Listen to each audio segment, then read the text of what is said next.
కృష్ణా గుంటూరు జిల్లాల్లో జనసేన పార్టీ నుంచి పోటీ చేయడానికి ఒక్కడంటే ఒక్క కాపు నాయకుడు దొరకలేదా?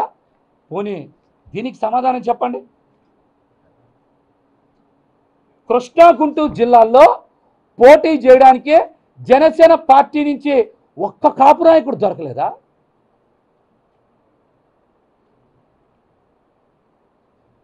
చెప్పమనండి దీనికి.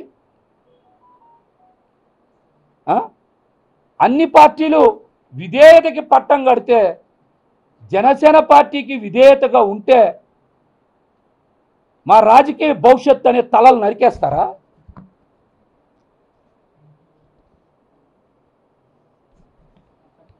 కసాయి వాడి కన్నా ఎక్కడన్నా కనికరం ఉంటుంది, కానీ కష్టపడి మిమ్మల్ని అందరూ వదిలేసిన, మిమ్మల్ని ఎన్ని విమర్శలు చేసినా, మిమ్మల్ని పట్టించుకోకపోయినా మీ పట్ల విధేయతతో నిబద్ధతతో ఉన్నందుకు కనీసం మా మీద కనికరం లేదే.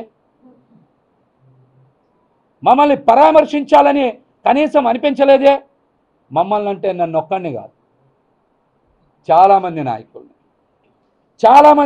నాయకుల్ని మీ మనసు ఇంత పాషాణ హృదయంలా ఉంటుందని ఎవరన్నా ఊహిస్తామన్నా? ఇంతకన్నా ఘోరం ఏమన్నా ఉంటుందా?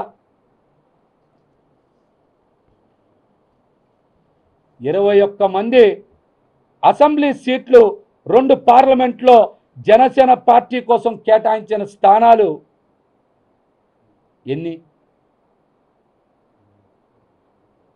7, 8 జనసేన పార్టీ ఆ 21లో ఒక పార్లమెంట్. మిగతా అన్నీ కూడా మెజార్టీ స్థానాలు తెలుగుదేశం పార్టీకి కేటాయించినాయే కదా. ఎన్నికల ఫలితాల తర్వాత ఇతర పార్టీల నుంచి వచ్చిన నాయకులు మీతో కలిసి మీ వెనకాల ఉంటారా? మీతో ఉంటారా? తెలుగుదేశం పార్టీకి మద్దతు ఇస్తారా? అంటే ఇదంతా కూడా మ్యాచ్ ఫిక్సింగే కదా. ఇది చాలా స్పష్టంగా అర్థమవుతుంది కదా.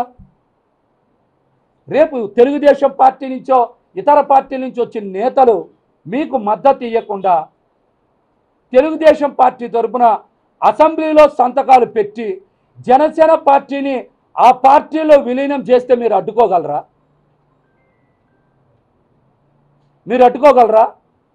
ఇదంతా మీకు అవగాహన లేకుండా జరుగుతుందా?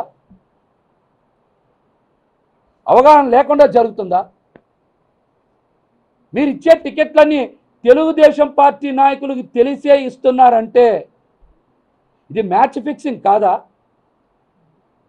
జన సైనికుల్ని, వీర మహిళల్ని మోసం చేస్తున్నట్లు కాదా?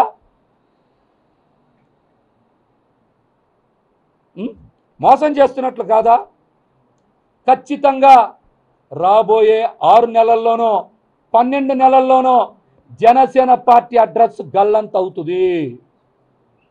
అది మీ చేతుల్లో నుంచి కావాలనే తెలుగుదేశం పార్టీ చేతికి ఇచ్చేశారు. ఖచ్చితంగా జనసేన పార్టీ ప్రజారాజ్యం పార్టీ 2 అయి తీరుతుంది.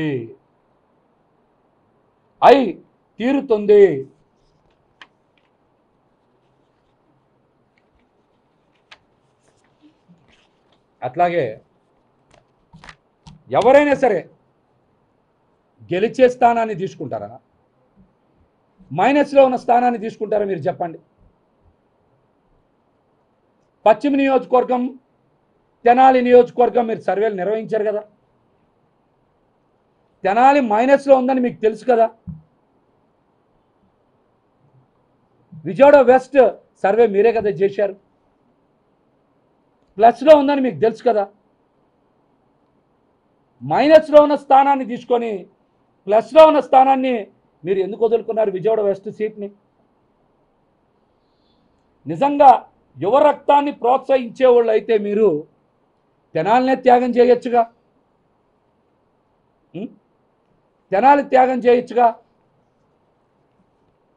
త్యాగాలకి బీసీలే కావాలా? కమ్మవారి త్యాగాలకి పనికిరారా? త్యాగాలకి బీసీలే కావాలా? కమ్మవారి త్యాగాలకి పనికిరారా? మంగళగిరి స్థానం బీసీల నుంచి తీసుకొని కమ్మ సామాజిక వర్గానికి ఇవ్వలేదా? విజయవాడ వెస్ట్ బీసీల నుంచి తీసుకొని కమ్మ సామాజిక వర్గానికి ఇయ్యలేదా? అంటే త్యాగాలు చేయడానికి బీసీలే కావాలా? ఏ త్యాగాలకి కమ్మ సామాజిక వర్గం పనికిరాదా? పనికిరాదా? పోనీ పశ్చిమ నియోజకవర్గం సీటు పెత్తందారులకో క్యాపిటలిస్టులకో కాకుండా మీరు ఏ బలహీన వర్గాలకో లేకపోతే ముస్లింలకో లేకపోతే సోము వీర్రాజు గారు లాంటి మా పెద్దన్న లాంటి వాళ్ళకో ఇస్తే నేను పూర్తిగా సహకరించేవాడిని, కష్టపడి పనిచేసేవాడిని. కానీ మీరు సీట్ ఇచ్చింది ఎవరికి? సీటు కేటాయింపులో మీరు మద్దతు ఇచ్చింది ఎవరికి? స్వయంగా మీ తల్లి గారిని దూషించిన ఛానల్కి, పెట్టుబడులు సమకూర్చిన సుజనా చౌదరి గారికి. ఈ మాట నేను చెప్పాలా? మీరే ట్విట్టర్ వేదికగా చెప్పారు. మీరే చెప్పారు. రాష్ట్రంలో పద్మశాలీలకి తెలుగుదేశం పార్టీ కూడా ఎక్కడ ఎందుకు సీటు కేటాయించాలా? మంగళగిరి స్థానం తీసుకున్నారు కదా, మరొక దగ్గర కేటాయిస్తే బాగుండేది కదా. మరి ఇంకెవరికి ఎక్కడ పద్మశాలీలకి ఒక్క సీటు కూడా ఎందుకు కేటాయించాలా? అంటే త్యాగాలకి మళ్ళీ బీసీలే కావాలా? పోనీ గుంటూరు జిల్లాలో పోటీ చేయడానికి ఒక్క నాదెండ్ల మనోహరే ఉన్నారా? అక్కడ ఒక్క కాపు కానీ, ఒక బీసీ కానీ, ఒక ముస్లిం కానీ, ఒక ఎస్సీ కానీ, ఒక ఎస్టీ కానీ జనసేన పార్టీలు ఎవరు పనికిరాలేదా? ఇది ఎక్కడి సామాజిక న్యాయం? ఇది ఎక్కడి సామాజిక న్యాయం? విజయవాడ వెస్ట్లో బీసీలు, ముస్లింలు, ఇతర వర్గాలు త్యాగం చేస్తే అసలు ఈ నియోజకవర్గానికి సంబంధం లేనటువంటి కమ్మ సామాజిక వర్గం వారు పోటీ చేస్తే మేమే త్యాగాలు చేయాలి, మా బీసీలే త్యాగం చేయాలి.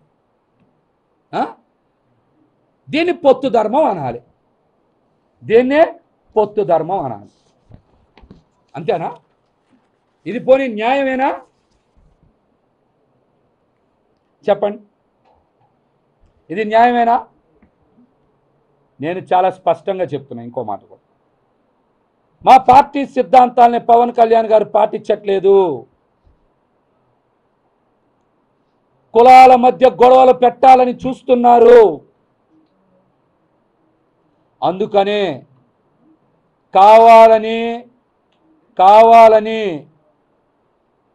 ఒక సామాజిక వర్గానికి సీట్లు కేటాయించి బీసీలని దూరంగా పెట్టారు. ఇది రాజకీయ కుట్రలో భాగమే. ఎందుకో తెలుసా? పవన్ కళ్యాణ్ గారు పొత్తు ధర్మంలో భాగంగా తీసుకున్న 24 సీట్లని, 3 ఎంపీ సీట్లని కాపు సామాజిక వర్గం ఎక్కడా హర్షించలా, మద్దతు ఇవ్వాలా. పవన్ కళ్యాణ్ గారిని తీవ్ర స్థాయిలో విమర్శలు చేశారు. వారు ఏంటి ఇటువంటి నిర్ణయం తీసుకున్నారని వారు ఆవేదన వ్యక్తం చేశారు. సోషల్ మీడియాలో కానీ బహిరంగంగా కానీ పవన్ కళ్యాణ్ గారి మీద పెద్ద ఎత్తున విమర్శలు చేశారు. 24 సీట్లు తీసుకోవడం పొత్తు ధర్మం కాదు, పార్టీ భవిష్యత్తు ఇబ్బందుల్లోకి నెట్టివేయబడుతుంది, మీరు తీసుకున్న నిర్ణయం తప్పు అని ముక్త కంఠంతో కాపు సామాజిక వర్గంలో చాలామంది వ్యతిరేకించారు. కాపులు దూరం అయ్యారు, కాపులు మద్దతు ఇవ్వట్లేదు. కాపులు మద్దతు ఇవ్వకపోతే ఓటు బ్యాంకు మనకి రాదు. ఓటు బ్యాంకు మనకి రాకపోతే మన ఆర్థిక ప్రయోజనాలు దెబ్బతింటాయి, నాకు రావాల్సిన ఆర్థిక వనరులు దెబ్బతింటాయని పవన్ కళ్యాణ్ గారు కులాల మధ్య గొడవలు పెట్టాలని ఒక కుట్రకి తెరలేపారు. అందుకనే బీసీ సామాజిక వర్గానికి ఎక్కడా సీట్లు కేటాయించలేదు. స్వయంగా ఆయన నోటితో చెప్పినప్పుడు 2023 మార్చి 11 అనుకుంటా ఆ రోజున ఆయన నోటితో చెప్పిన ఏ ఒక్క బీసీ నాయకుడికి సీటు ఇవ్వాల, ఒక్క నాయకుడికి తప్పించి. ఇది కులాల మధ్య గొడవ పెట్టే కుట్రలో భాగంగానే ఇటువంటి పని చేశారు. బీసీలందరూ బయటకు వస్తారు, గట్టిగా మాట్లాడతారు. కాబట్టి వాళ్ళ మధ్య మా పెద్దన్నలకి మాకు మధ్య గొడవ పెట్టి రాజకీయంగా లబ్ధి పొందాలి, దూరమైన కాపుల్ని దగ్గర చేర్చుకోవాలనే కుట్ర ఇందులో స్పష్టంగా దాగుంది. ఈ కుట్రలో ఎవ్వరు కూడా పడద్దు. దయచేసి అందరూ సావధానంగా ఆలోచించండి.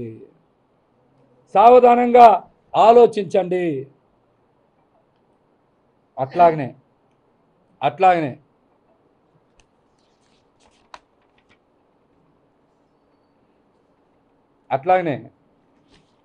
మీకు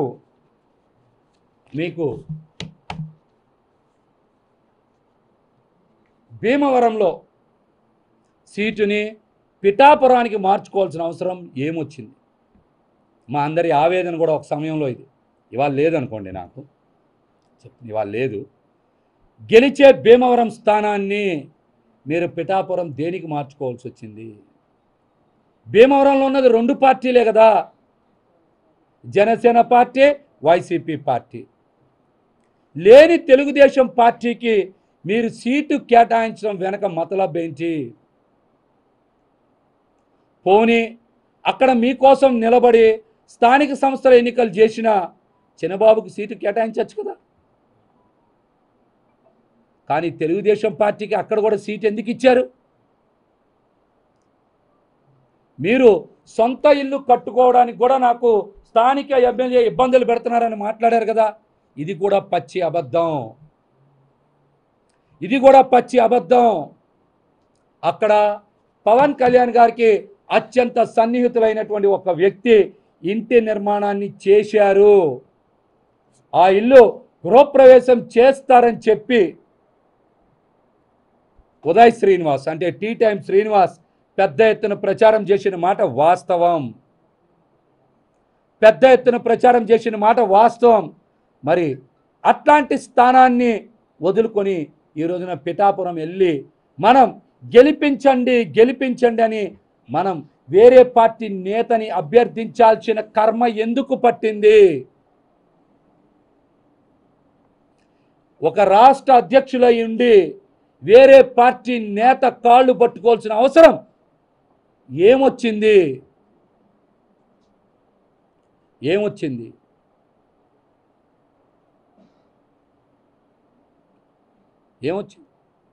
సాయంత్రం మళ్ళీ మా చిన్నబాబు గారు చెప్పచ్చు, రోజు మేము ఇద్దరం పక్కనే కూర్చునే వాళ్ళం ప్రతి మీటింగ్లో కూడా. పశ్చిమ గోదావరి జిల్లా అధ్యక్షుడు మహేష్ గారు నాకే ఇంట్రెస్ట్ లేదు అందుకే పోటీ చేయలేదని కూడా చెప్పిస్తారు సాయంత్రం నుంచి.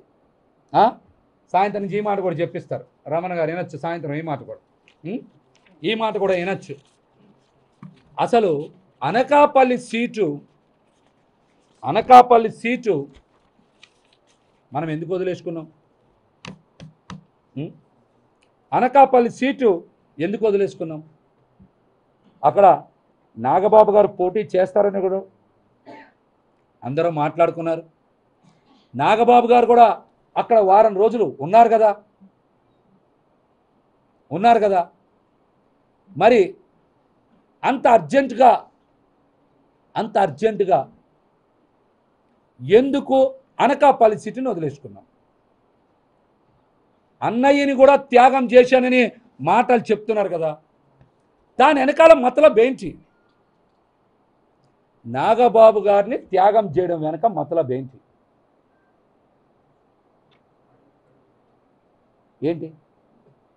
వారం రోజులు నాగబాబు గారు ఉన్నారు కదా అక్కడ.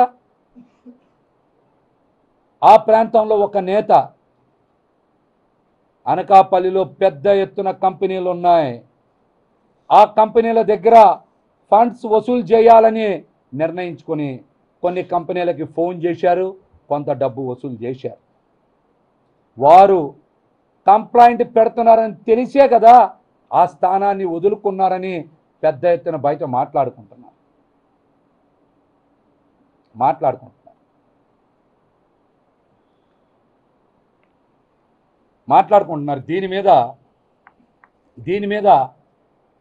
దీని మీద వాస్తవాలు బయటికి వెల్లడించాలి. గతంలో నాగబాబు గారు ఒక ఆడియో ఫంక్షన్లో చెప్పారు, పవన్ కళ్యాణ్ గారిని మేము వదులుకున్నామని. ఇవాళ మీరు నాగబాబుని వదులుకున్నారు. దీన్ని త్యాగం అంటారా? పొత్తు ధర్మం అంటారా? ఆడియో ఫంక్షన్లో నాగబాబు గారు చెప్పారు కదా, చాలా గట్టిగా మాట్లాడారు.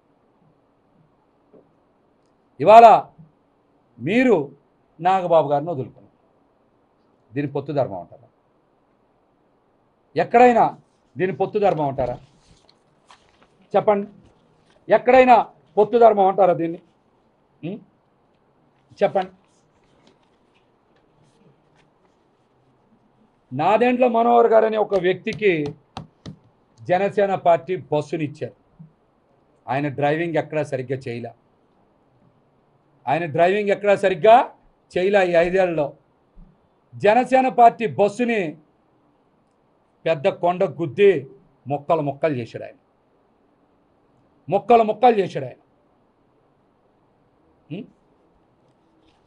ఆ బస్సుని ముక్కలు చేస్తే నష్టపోయింది మేమేగా. జనసేన పార్టీ బస్సుని ఘోరంగా యాక్సిడెంట్ చేసినటువంటి వ్యక్తి నాదెండ్ల మనోహర్ కాదా?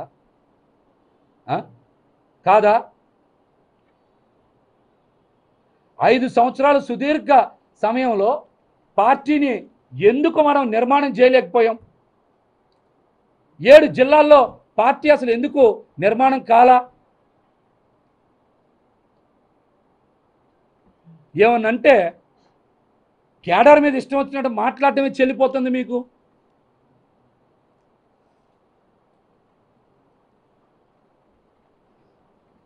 రెండుసార్లు ఎమ్మెల్యే, సభాపతి, ముఖ్యమంత్రి గారి కుమారుడు, అట్లాంటి వ్యక్తి నాదెండ్ల మనోహర్ 5 సంవత్సరాల సుదీర్ఘ సమయంలో తన సొంత నియోజకవర్గంలో కూడా పార్టీని నిర్మాణం చేయలేకపోతే రాష్ట్రంలో పార్టీని బలోపేతం చేయగలరా? అట్లాంటి వ్యక్తికి జనసేన పార్టీ అనే బస్సుని, స్టీరింగ్ని చేతిలో పెట్టి మొత్తం జనసేన పార్టీ జీవితాన్నే సర్వనాశనం చేయడం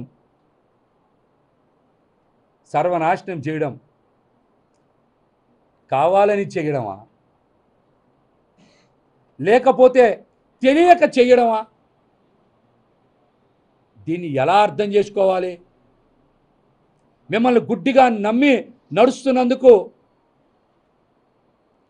మేము అమాయకులు అయినందుకు మీరు ఎట్లాంటి పనులు చేస్తారా?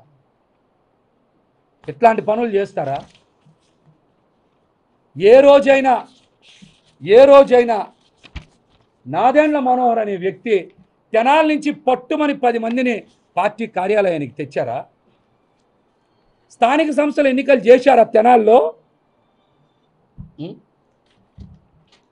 తెచ్చారా? కొన్ని స్థానిక సంస్థల ఎన్నికలు చేశారా?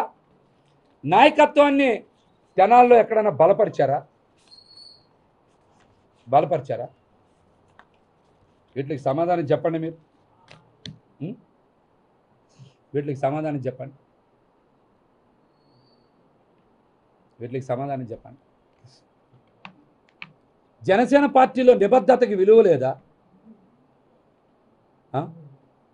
అన్నిటికీ మించి నిజాయితీతో మీతో ప్రయాణం చేస్తే మీరు నమ్మరా? వేరే పార్టీల్లో విధేయతకి పట్టం కడితే జనసేన పార్టీలో విధేయతకి ఉరితాడేశారు. వాళ్ళు పట్టం కట్టారు, మీరు ఉరితాడేశారు. విధేయతకి పట్టం అంటే తంగిరాల స్వామి గారి దగ్గర డబ్బులున్నాయా? కొలికలపూడి శ్రీనివాస్ గారి దగ్గర డబ్బులున్నాయా? కాగితపు కృష్ణప్రసాద్ గారి దగ్గర డబ్బులున్నాయా? వర్ల కుమార్ రాజా గారి దగ్గర డబ్బులున్నాయా? చాలామంది దగ్గర డబ్బులు లేవు కదా. పార్టీ కోసం నిలబడి విధేయత చూపించినందుకే కదా టికెట్లు ఇచ్చారు వాళ్ళకి. మరి జనసేన పార్టీలో విధేయత చూపిస్తే కనీసం మాకు టికెట్లు కాదు కదా, మమ్మల్ని పట్టించుకునే నాదుడే ఎందుకు లేడు? మాతో పిలిచి మాట్లాడే తీరిక ఓపిక లేనప్పుడు మీరు పార్టీలు ఎందుకు పెట్టడం?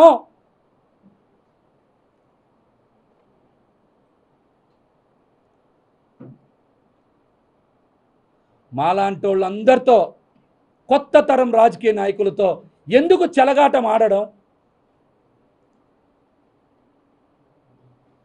పొత్తు అంట 10 ఏళ్ళు బలంగా ఉండాలని కోరుకుంటున్నారంట. అంటే మమ్మల్ని 10 ఏళ్ళు జెండా మోసే కూలీలుగా చేయాలనా? ఇంకా 10 ఏళ్ళు జెండా మోసే కూలీలుగా చేయాలా మమ్మల్ని? 21లో ఎవరికి ఎన్ని స్థానాలు అందరికీ తెలుసు కదా.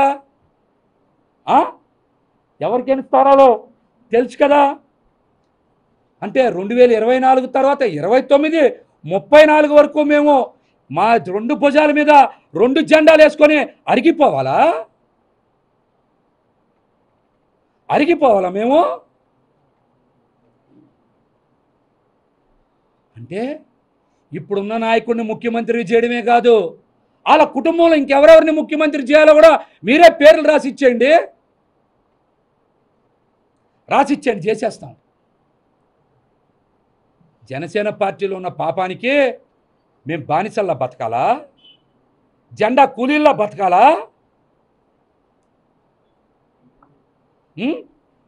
బతకాలా?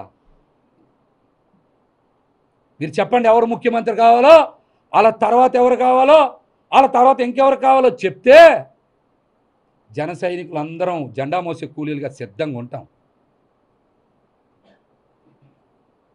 ముందే చెప్పారు, స్థానిక సంస్థల ఎన్నికల్లో పొత్తులో భాగంగా జనసేన పార్టీ 1/3 సీట్లే తీసుకుంటారంట.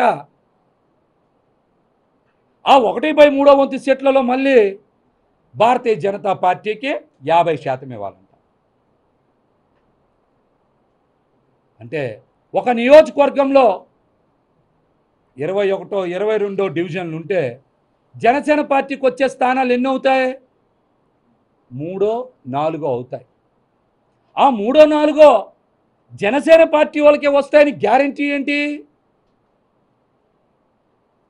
ఇప్పుడులాగే వేరే పార్టీ నేతలు వచ్చి కండువా కప్పుకుంటే ఆ 3, 4 కూడా ఆ పార్టీ వాళ్ళకే కదా ఇస్తారు. మళ్ళీ అసెంబ్లీ సీట్లే మీరు ఇవ్వలేదు కదా, రేపు కార్పొరేషన్లోనో పంచాయతీల్లోనో ఇంక ఇస్తారా సీట్లు? ఇస్తారా? అసలు జనసేన పార్టీ వాళ్ళని రాణిస్తారా?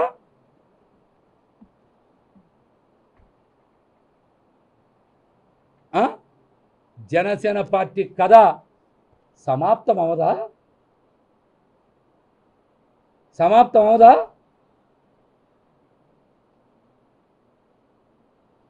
మమ్మల్ని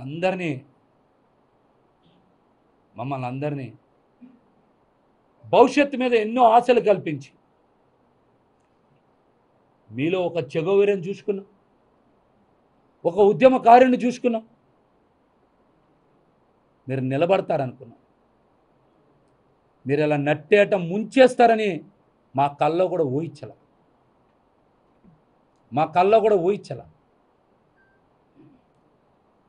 యువత భవిష్యత్తుకి మీరు అండగా నిలబడతారనుకున్నాం. మా కళల్ని ఇలా కాల రాసేస్తారని తెలిస్తే మీతో ఎందుకుంటాం?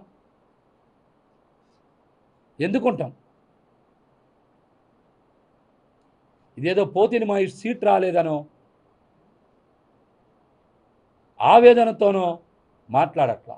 నేను చెప్పే ప్రతి మాట కూడా నిజం. నేను చెప్పే ప్రతి మాట మీరు విశ్లేషణ చెయ్యండి. నా మీద సాయంత్రం నుంచో రేపటి నుంచో చాలామంది ప్రెస్ మీట్లు పెట్టచ్చు, ఇష్టానుసారం మాట్లాడచ్చు. ఇంకా మాట్లాడతా. నాదెండ్ల మనోహర్ లాంటి వ్యక్తి పశ్చిమ నియోజకవర్గంలో ఎవరెవరితో ప్రెస్ మీట్లు పెట్టిస్తున్నారో తెలుసు. వస్తా తెనాలి, పెడతా అక్కడే ప్రెస్ మీట్, అక్కడే మాట్లాడతా. చాలా వాస్తవాలు ఇంకా ఉన్నాయి, బయట పెడతా అవల ఇంకా అవల. చిట్ట చివరగా ఒకే ఒక్క మాట, దేనికి నాకు భయం లేదు. నేను చెప్పేవన్నీ నిజాలే అని నేను సంపూర్ణంగా నా గుండె మీద చెయ్యేసుకొని చెప్పగలను.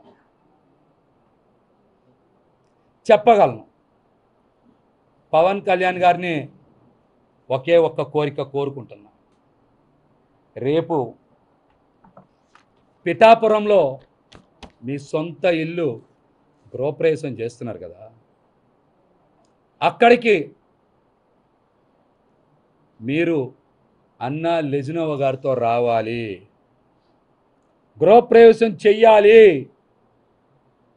నెల రోజుల పాటు ప్రచారంలో పాల్గొనేలాగా మీరు ఏర్పాట్లు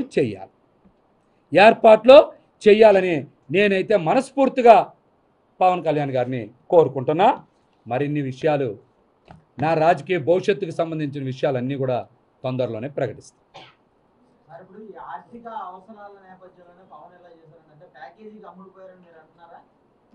తెలుస్తాయి, మీకు అన్ని ఆధారాలతోనే ఇస్తా, మీకు అన్ని ఆధారాలే బయట పెడతా. అప్పుడే ఇక్కడ రేపు ఒక్కరోజే కదా ఉగాది ఉంది, అవగానే మళ్ళీ మాట్లాడతాను. మీ రాజీనామా పవన్ కళ్యాణ్ గారి దృష్టికి తీసుకుని వెళ్ళారా, ఓన్లీ మెయిల్ ద్వారా పంపించారు? నేనైతే రాజీనామాని పంపించాను. పవన్ కళ్యాణ్ గారి దృష్టికి వెళ్తుందా, పార్టీ కార్యాలయానికి వెళ్తుందా కాదు. జనసేన పార్టీయే వాట్సాప్లో నడుస్తుంది, నేను కూడా వాట్సాప్ ద్వారానే పార్టీ వర్గాలకి పంపించాను.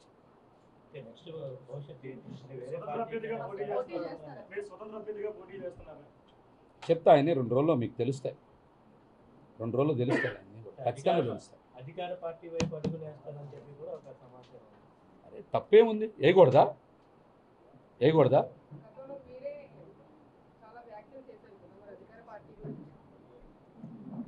రోజు అందరికి చెప్పే సూత్రమేమో, రాజకీయాల్లో శాశ్వత వ్యక్తులు శాశ్వత మిత్రులు ఉంటారా? అందరికీ లేని సూత్రాలు ఒక్క మహేష్కే వర్తిస్తాయా?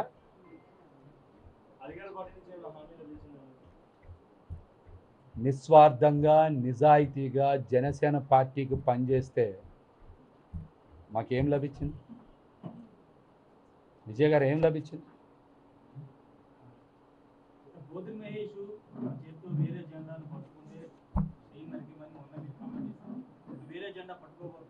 మంచి ప్రశ్న అడిగారు.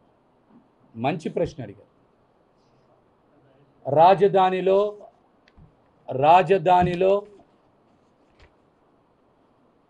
ఇందాకే చెప్పా, మీరు ఆ మాట మళ్ళీ చెప్తున్నా. జనసేనని రాజధానిలో నేను బతికిచ్చా, పవన్ కళ్యాణ్ గారు నన్ను చంపేశారు. రాబోయే రోజుల్లో నాది రాజకీయ పునర్జన్మే, నా ఇష్టం వచ్చిన జెండా పట్టుకుంటా. అదే చెప్పా, ఇప్పుడు రాజకీయాల్లో మమ్మల్ని చంపేసిన తర్వాత పునర్జన్మలో మాకు నచ్చిన పని చేస్తాం.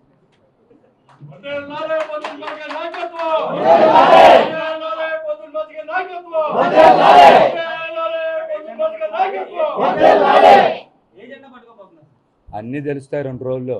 3 జెండాలు మోసారు నిన్నటి వరకు అందరు. ఇంకేమి పెద్ద మ్యాటర్ ఏముంది, అంత ముందు 3 మోసాం, 6 మోసాం, ఇంతకన్నా ఏం మోయాలి? ఇంతకన్నా ఏం మోయాలి? ఇంకా